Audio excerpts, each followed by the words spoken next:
At the start of the Civil War, Abraham Lincoln launched America's dream of connecting the country by rail. The first transcontinental railroad was the most ambitious engineering challenge of the 19th century. In 1863, the two railroad companies assigned to the task, the Central Pacific building east from Sacramento, California, and the Union Pacific building west from Omaha, Nebraska, faced formidable obstacles building a 1,600-mile path through some of the most difficult terrain on Earth, including 2 mountain ranges and a vast desert wasteland. For 6 brutal years, an army of men accomplished some of the most spectacular engineering feats of the era. They chipped and blasted a half-mile tunnel with homemade nitroglycerin, erected enormous wooden trestles, laid tracks through the great western plains under threat of Indian attack. Hundreds of men were killed or injured on the job. When these rugged railroaders closed the tracks of the first transcontinental railroad at Promontory, Utah on May 10, 1869, they knew they had accomplished something wonderful. A national work that would last through the ages. But the challenge to tame the West was far from over. In fact, it had really only just begun. If the railroad was to survive, the owners would have to find a way of expanding it from just one thin line of steel to thousands and thousands of miles. Ahead lay dangers and challenges even they could not imagine.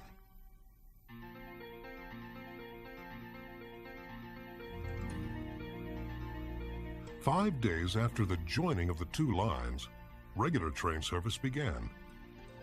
What had taken 4 to 6 months by wagon now only took 7 days. The early journey west was a magic carpet ride to a mysterious and wild new world. The passengers experienced awesome new landscapes and wildlife. Antelope, prairie dogs, coyotes, and the last remaining buffalo. For many travelers, seeing the Rocky Mountains was a childhood dream come true. One man wrote, "My boyish dreams were realized. For hours at the school desk I have pondered over the map and wandered in imagination with Lewis and Clark, the hunters and trappers, and early immigrants. And here lay the first great range in the pureness of white, distant to be sure, but there it lay, enshrined in beauty." Railroad Traveler, 1871. Passengers would also see a rougher, more hostile landscape from their window. A wasteland littered with painful reminders of pioneers who had come before them. The early passengers quickly learned that even their own journey west was no smooth ride to paradise. Railroad travel was dangerous in the early years. Train wrecks and derailments were common, killing and injuring countless passengers and railroadmen. Boilers blew up, bridges collapsed under the weight of trains. Brittle iron tracks cracked, primitive brakes overheated and failed. The lack of a signal system sometimes caused 2 trains to be accidentally switched onto the same track and sent speeding into each other. The wood passenger cars seemed almost to self-destruct on impact. Passengers could be crushed and thrown out. Windows would shatter because there was no safety plate glass in that day. Stoves would overturn, spilling hot coals through the crushed and broken wood, and instantly trains were set on fire. Cars would fall into rivers, off of bridges. Weather was a major problem. In snowstorms, the train could be stranded for days in the middle of nowhere. Often when we came to a stop, only the top of the stack of the front engine would be visible. All this time, the snow kept coming down day and night, until the only signs of a railroad across the range were the tops of the telegraph poles. Cy Warman, 1870. Even in fair weather, the first transcontinental railroad running from Omaha, Nebraska to Sacramento, California, had problems. In the race to build the line, there was naturally a long list of defects: unsafe bridges, tunnels too narrow, roadbed not properly leveled, poor rail alignment, and carelessly laid cross ties. One government inspector declared it the worst railroad he had ever seen. But that didn't stop the railroaders.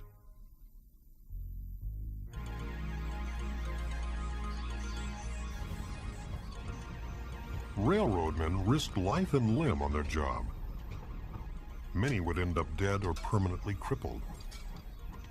More than 6 times as many railroadmen as passengers were killed or injured in accidents during the early days of the Transcontinental Railroad.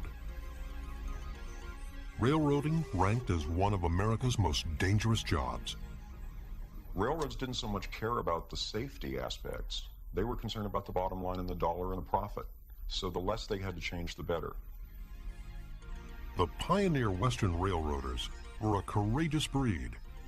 They endured the hardships and dangers with a sense of pride. In the next 3 decades, their territory would expand out from Missouri to the Pacific Northwest, from above the Canadian border to below the Mexican. The engineer was the hero, revered along with the mythical cowboy or gunfighter of the West. He was assigned to an engine for years and cared for it with pride. Often his life was on the line. Many times, if he saw disaster pending, he would instruct his firemen to bail out, or as they used to say, take to the birds, we're going to crash. And he'd stay with his locomotive, trying his best to control it, and many times they were killed in crashes. The fireman worked hard for his $2.40 a day. Early engines burned anywhere from 40 to 200 pounds of coal per mile. Sometimes a fireman might move more than 2 tons of coal in less than half an hour. One danger that was unique to Western railroading was buffalo. The buffalo at that time were a problem. They would get on the tracks, preventing the train from progressing forward. You can imagine 1,000 buffalo on the tracks. On one occasion, the story goes that the buffalo had stopped this train. The engineer was incensed with those animals on the track, and so he took a shot at them. They stampeded and derailed the locomotive. One of the great ironies of the Pacific Railroad is that we created this wonderful 2,000-mile system across the continent, and yet we still didn't know with any real certainty how to make trains stop reliably. And especially crossing the Sierra Nevada mountain range, the Rockies, and the kinds of hills they faced, that was really a critical factor.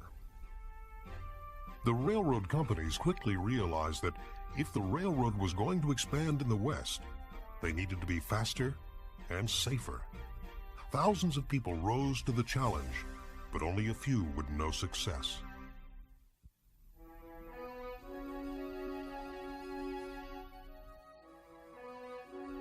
As railroaders braved incredible dangers on the job, thousands of inventors from all walks of life were turning their attention to fixing the technology. In the mid-19th century, you could think of the railroad industry as being a combination of the automobile industry, the computer industry, and the television industry of our day. So that's where the money was, that's where the inventors went, that's where men went to make their fortunes, to create this industrial empire. The area of most intense interest was the inventions that made trains faster, more reliable, and safer. The coupler, the device that joined railroad cars together, attracted more inventors than any other railroad device. Whoever came up with the idea of how to make a safer and better coupler stood to make a fortune. One inventor tackling the problem was an ex-Confederate Civil War major who worked in a dry goods store in Alexandria, Virginia. In his free time, Eli Janey took pen to paper searching for a solution. At that time, the standard method of coupling cars was the link and pin system. It called for the brakeman to stand between the 2 cars, and while one of the cars was in motion, he had to hold and guide the pin into the iron hoop of the links as they came together. There was a split second of timing wherein you had to slip this into the pocket, hold it up, and drop the pin, and get your fingers extricated from that space before the car couplings literally touched. If that happened and your fingers weren't clear, no fingers. Sometimes no hands. If a slip and fall occurred, a man could be trapped in between the cars and gored, crushed, maimed, killed. The technology was so dangerous that virtually every brakeman was maimed. Back then, a railroad foreman could size up an applicant by looking at his hands. When the yardmaster or the trainmaster would ask the brakeman to see his hands, if he had all his digits, he was a greenhorn. If he had one missing, he had a little experience. If he had a couple missing, he was pretty good. But if he had all his fingers missing, they would make a signalman out of him or some job that he didn't have to use his hands. One day, Eli Janey sketched out a simple design for a coupler. His idea was for a kind of knuckle coupler that brought the cars together, like two hands grasping each other. A lever running outside the car operated it, so brakemen would no longer have to stand between the cars. Janey's first patent, issued in April 1868, came to nothing. But he didn't give up. 5 years later, he patented an improved design that was sheer genius. A crucial advantage of Janey's new coupler was its ability to allow cars to easily couple even when they were not at the exact same levels. But he didn't stop there. The practice at that time was for inventors to sell their new technology directly to railroad companies. They had to take their invention and actually go from railroad office to railroad office, begging, pleading, advertising, and promoting. The railroads were very conservative, and they were constantly looking for better inventions, better equipment, but they're also very careful about many of the harebrained schemes. What Janey was able to do, though, is demonstrate a workable, relatively inexpensive piece of metal that dramatically improved the safety of passenger trains at first. At the same time Janey was perfecting his automatic coupler, another inventor was determined to overhaul the railroad's braking system. George Westinghouse grew up literally in his father's machine shop in Schenectady, New York, working with tools and machines and men who knew how to make things. When he was a young man, he wanted to be a leader. He wanted to take that boundless energy that so characterized the inventors of the day and use it to make his fortune, to make an empire, but make it out of iron and wire and parts. Back then, the braking on trains was not done by the engineer in the cab, but by hand, in a dangerous maneuver where one slip could cost the brakeman his life. We had to ride out on top when the train was moving. That took nerve, coordination, timing, and a perfect sense of balance to go over the top of a freight train.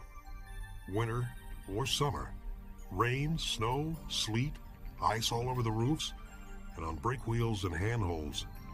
Dick Nelson, 1871. Here was one more way that brakemen could lose their lives. Not only were the handbrakes hard to reach, they were difficult to operate. Uneven braking could cause a train to separate. If brakes were applied too tightly, friction heated the wheels, causing them to slide dangerously along the track. Brakemen would be forced to make quick adjustments on several cars to keep the train from speeding out of control. George Westinghouse explored ways of improving the braking system by using compressed air. The idea of using air to somehow stop trains and control their speed had been around for decades. There had been steam brakes, there had been very crude air brakes before that, but they were neither reliable nor did they really work together as a system. Westinghouse became aware of the use of compressed air to run drills in tunnels in Europe, long railroad tunnels, and thought that if they could run air through a rubber hose 5,000 feet in Europe to run a drill, well, by God, he could run air through a hose underneath a train and use it to stop the rolling motion. Westinghouse's breakthrough for an automatic brake was that each car would carry its own reservoir of compressed air. The engineer, with a valve in the cab, could regulate the air pressure in a train line, which was a continuous pipe running the length of the train, connecting the air brake control valves on each car. By regulating the pressure in that train line, the engineer could apply and release all the brakes on that train simultaneously. Westinghouse built his first automatic air brake factory in Pittsburgh, Pennsylvania in 1875.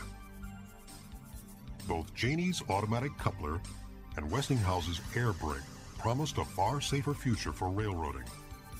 But in a cold financial calculation, both inventions were slow to be adopted by the railroad industry. It came down to dollars and cents. The railroads could hire a brakeman for $1.50 a day. If that brakeman got hurt or killed, just about their only responsibility was to move the body off the tracks and send it home in a basket. It was cheaper, on the whole, for the railroads just to continue maiming and killing its employees than it was to actually invest millions of dollars in these new technologies. Perhaps the strongest motivation for the railroad companies to install air brakes and automatic couplers was the public outcry. People were growing more outraged by the carnage on the rails. At last, in 1893, Congress passed the Railroad Safety Appliance Act that required the railroads to apply the air brakes, automatic couplers, and other safety features. It was a watershed piece of legislation and the beginning of the process of regulating industrial safety. In an ironic twist in history, this safety technology that the railroads feared would cost too much actually improved productivity and saved money.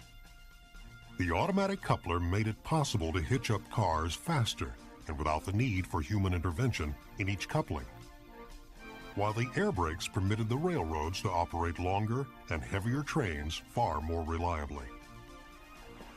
While Janey and Westinghouse were worrying about safety, there was another man who dreamed of something far grander: luxury.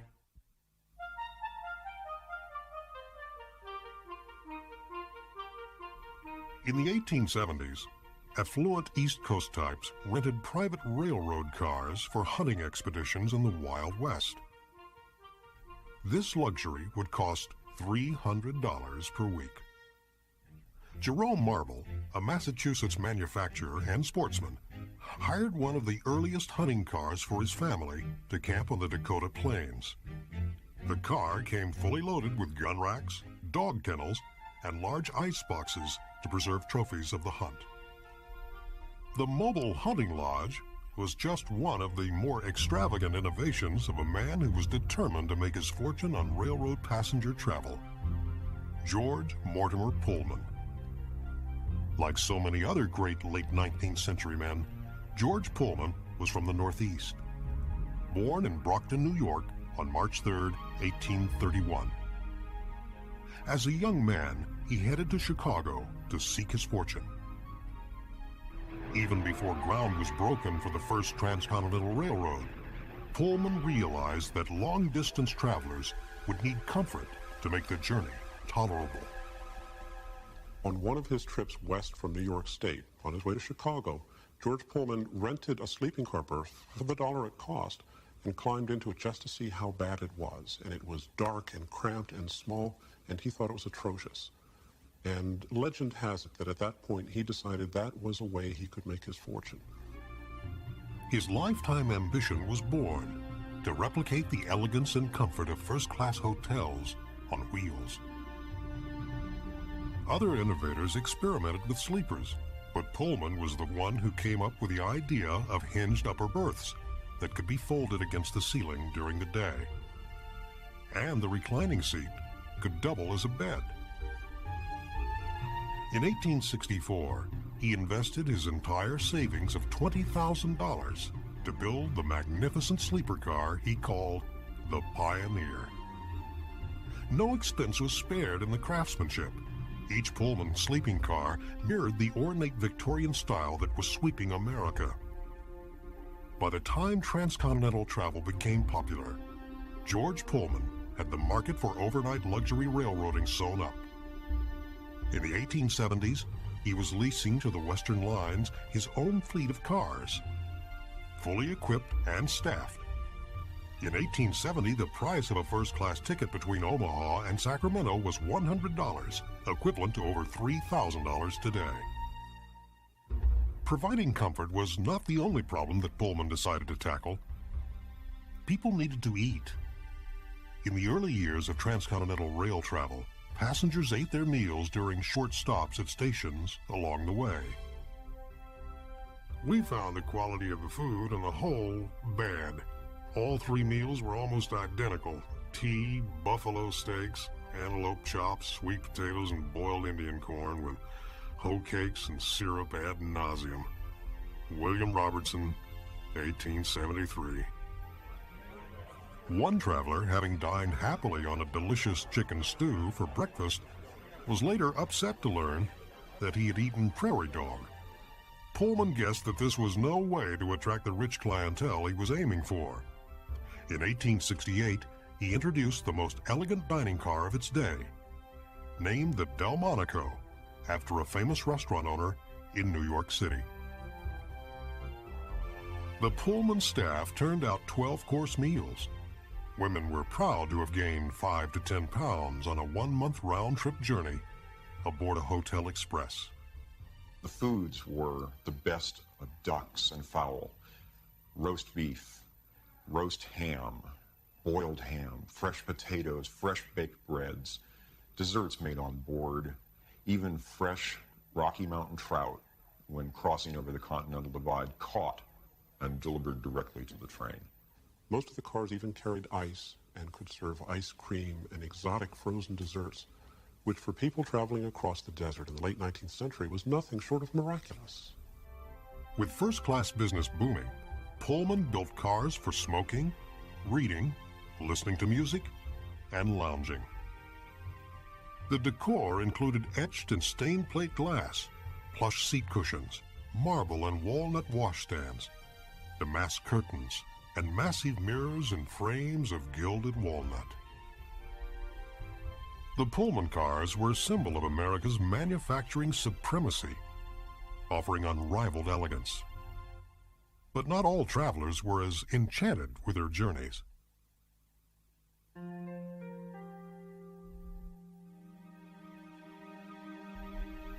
The people with the roughest rides were the millions of third-class passengers who rode in cramped and stifling coaches known as immigrant cars. These trains earned their name for the role they played in America.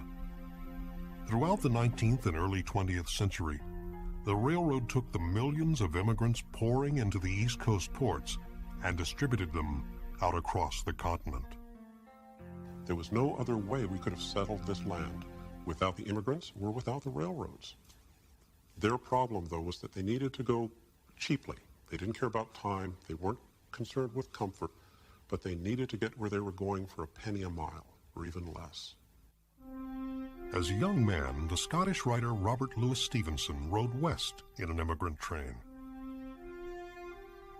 In contrast to the elegance of Pullman cars, Stevenson's compartment was overcrowded, unsanitary, and positively bone-rattling, more fit for transporting cattle than people. Travelers sat on unpadded wooden benches for days on end. He wrote how the car was a long, narrow wooden box like a flat-roofed Noah's Ark, with a stove at one end and a toilet on the other. The benches are too short for anything but a young child. Where there is scarce elbow room for two to sit, there would not be space enough for one to lie. Robert Louis Stevenson. The aspiring writer arrived in California after 10 bone-jarring days, sick as a dog, but immensely relieved. What enticed people to take the train west? The answer was a combination of opportunities and freedom, and the railroad company's shrewd promotional campaign. For the railroad to fully exploit its potential in the West, the railroad bosses needed to attract not just thousands, but millions of settlers.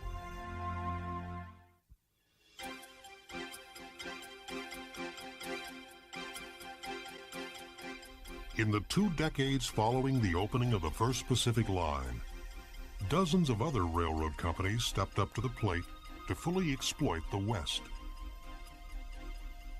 Everyone wanted to own a railroad that ended with the name Pacific. At stake were vast fortunes to be made from freight and passenger traffic. 4 major transcontinental railroads, the Atchison, Topeka, and Santa Fe, the Southern Pacific, the Northern Pacific, and the Great Northern Railway, would all chart new paths westward. Thousands of miles of shorter lines would be built to exploit the West's potential. The vast tracts of fertile soil, millions of acres of virgin forests, mineral deposits such as gold, silver, and copper. To encourage building, the government gave railroad companies land grants totaling over 155 million acres, with the right to sell it at a profit.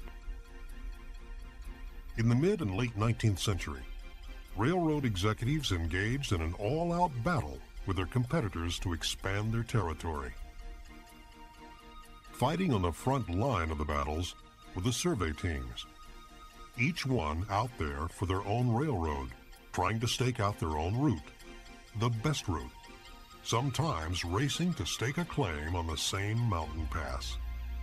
In Colorado, in New Mexico, throughout the Rockies, these survey teams would often tangle with each other. There was gunfire, there was intrigue in the night, men staking out routes by torchlight and bonfires, trying to get there before the other guy. And in that still relatively lawless area, just about anything went. The person who got there first with the most was the one who got the best route and probably won the game. But winning the game depended on more than staking out the best route. The railroads needed settlers more than anything else. The settlers were their customers. They were the passengers, they were the ones who shipped the wheat, who imported the machinery, who needed the fertilizer. If it wasn't for the settlers, not thousands but millions of them, the railroads would have had no reason for being. The government paved the way for settlers with the Federal Homestead Act of 1862. American citizens and permanent immigrants could purchase 160 acres of public land for only $10 after 5 years of residence. In order to sell as much land as possible, railroad companies began competing for the immigrants. Railroad-sponsored posters, pamphlets, and books promised religious and political freedom, cheap, fertile land, and low-priced railroad tickets. The truth was often stretched or completely ignored. California, the cornucopia of the world, room for millions of immigrants and a climate for health and wealth. At the same time, the railroad sent hundreds of railroad pitchmen throughout the East Coast, Europe, and parts of Asia to recruit as many land-hungry settlers as possible. In the late 19th century, millions of men, women, and children from mainly Germany, Ireland, Italy, Scotland, Scandinavia, and Russia journeyed west by rail, bringing with them the dream of freedom and opportunity and the hope for a better life. Of the 16.5 million immigrants who came to America during the second half of the 19th century, almost 11 million immigrants boarded trains to find their new homes. Joining the human wave were the legions of American citizens who wanted to relocate to the West. The population in the West skyrocketed. Railroad technology brought some of the fastest, most profound changes in human history. The Western railroads did not link towns, they created them. People settled around where the railroad stations were built. And much of this pattern is still visible today. The town of Denver, Colorado grew because the railroads chose it as a junction point at the base of the Rockies. But hundreds of other western towns declined or died if the railroad bosses built their lines elsewhere. The settlement the West brought on by the railroad radically transformed the land. Prairies were dug up to create farms for corn and wheat. virgin forests were cut for new housing construction and lumber to build and run the railroad. All of this growth generated the real moneymaker for the Western railroads, freight transportation.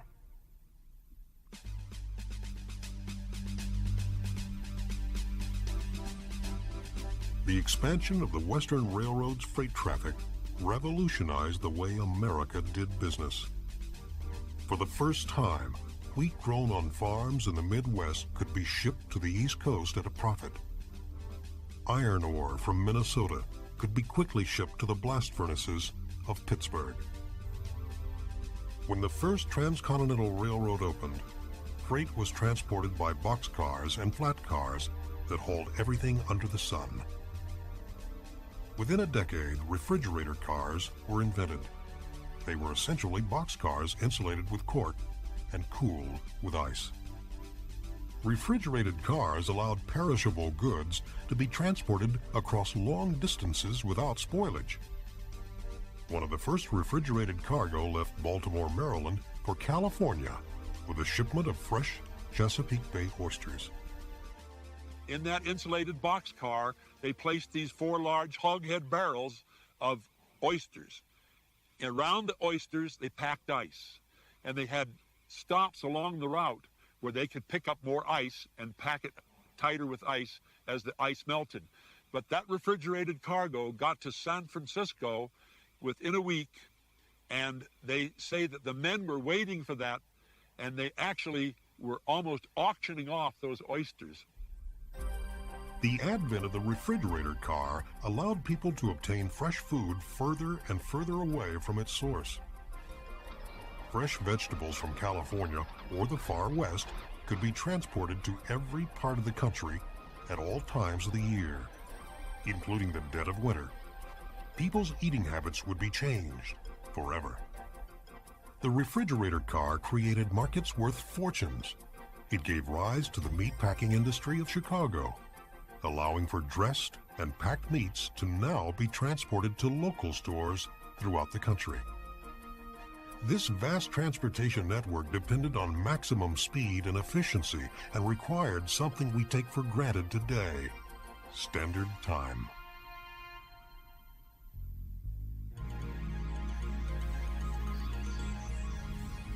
In the 19th century, there was no uniform national time system. Most people lived their lives according to the sun and by the ebb and flow of the seasons. Noon was when the sun passed directly overhead, which resulted in a complex patchwork of time zones. When the railroads permitted rapid travel over the continent, the need for larger unified time zones became critical. Railroads needed to have precise scheduling where lines crossed and at stations where trains departed and left. Not having a standardized time system could actually cause railroad accidents and just simply made operations inefficient. In 1883, the major American railroads held a convention and adapted what they called Railroad Standard Time, which divided the United States into 4 time zones. On an appointed day, all railroads in America switched their clocks to follow these new standard time zones. This completely revolutionized America's concept of time. In addition to train schedules, the railroads required extraordinary capital, more money than any other technology in the 19th century. The stakes were incredibly high. The landscape of American business history is littered with the carcasses of railroads that seemed like they were a good idea at the time and failed, or schemes that promoters put together merely to skim the public and reap the profits and run. Ultimately, they began falling together into bigger and bigger systems as these companies consolidated into actually workable networks in the late 19th century. One of the biggest networks to emerge began with an ambition that would stop at nothing short of exploiting America's last untamed wilderness.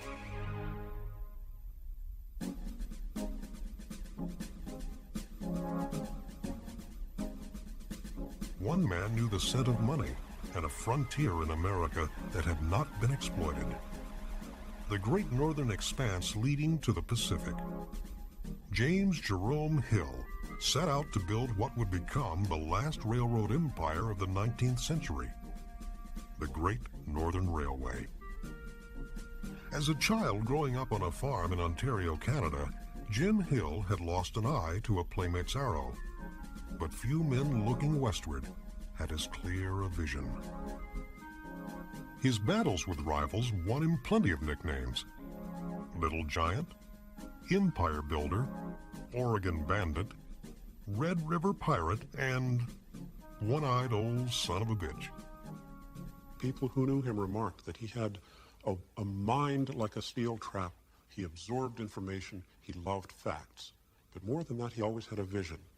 He set out to be a sailor as a young man, didn't get farther than the port of New York, and then headed west. Made it to St. Paul, which was then a tiny little village at the head of the Mississippi River navigation, and remained there the rest of his life. In 1878, Jim Hill and 3 other men acquired the dilapidated St. Paul in Pacific and set their sights on the Pacific Northwest. They called their railroad the Great Northern and pushed west from St. Paul towards Seattle, building or acquiring track along the way. Jim Hill was the ringleader and the guiding force behind it.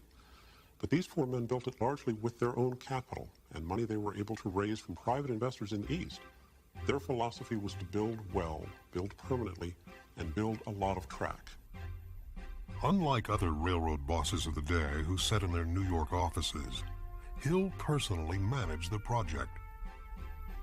Under his command, the Great Northern Railway made incredible progress.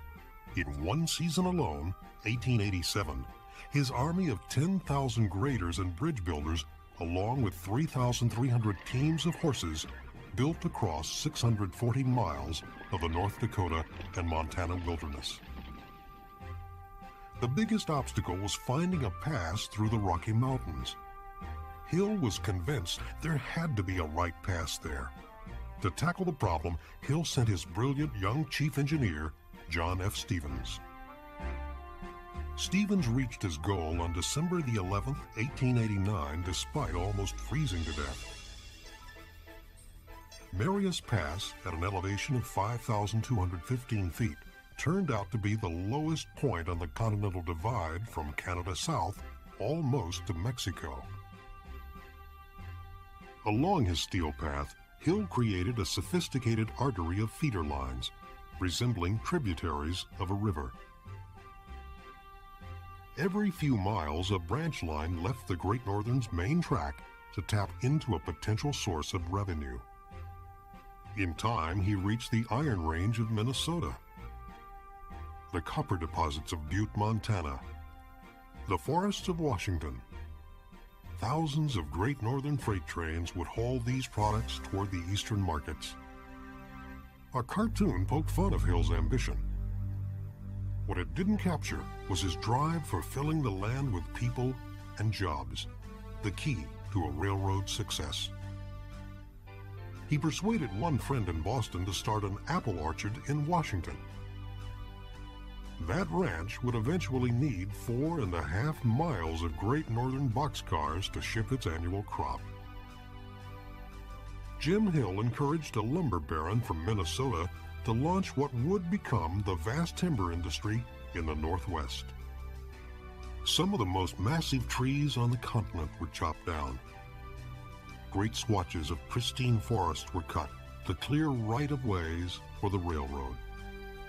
On January 6, 1893, Jim Hill's Great Northern Railway was officially finished. After less than 15 years, Hill had built a railroad empire, 25,000 miles of tracks. Hill soon controlled 33.3% of all the railroad business in the West. With 5 transcontinental railroads now completed, the ceremonial striking of the Great Northern's last spike was a mere footnote in history. It was a bitterly cold and snowy afternoon in the Cascade Mountains. The workmen only reluctantly left the warmth of their cook shack to put on a show of celebration for the photographer. As for the empire builder who did most to bring it about, he was bedridden with rheumatism in the master bedroom of his new mansion in St. Paul. The completion of Hill's railroad symbolized the end of America's most ambitious building spree. But the impact of the Western railroads lived on, ushering in the modern era.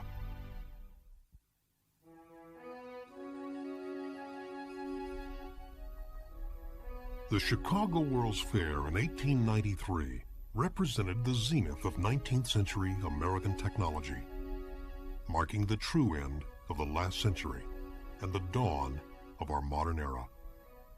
Among those present were three of the greatest visionaries of the time. George Westinghouse, who invented the air brakes, was there. His electrical system lighted the fair, astounding the millions of fairgoers with its brilliant glow. He spent his last years devising the alternating current technology that revolutionized America. George Pullman was there, with his finest cars that epitomized the level of comfort, safety, and prestige that America had attained as a society. And Jim Hill was there, with his Great Northern locomotives representing the Western expansionism that the fair was celebrating. 5 transcontinental railroads and hundreds of feeder lines now laced the West.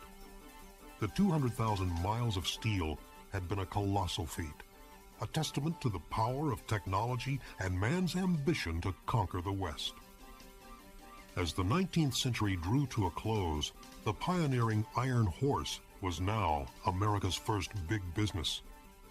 A vast industrial complex manufactured steam locomotives, freight and passenger cars, and every other need to build and run a railroad. One major industry that grew up as a result of the railroad was America's steel industry. Before steel, railroads used expensive wrought iron for track building. But the railroad's demand for a strong, durable alloy encouraged the growth of the steel industry in the 1870s and 1880s. One lasting legacy of the Western railroads is hard to believe.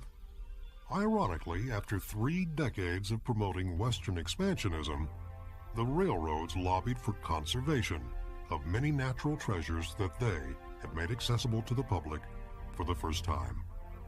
They realized that they had opened a Pandora's box and that they were permitting the kind of despoliation, the kind of loss of this wonderful scenery, and that if they themselves didn't protect it, no one else would.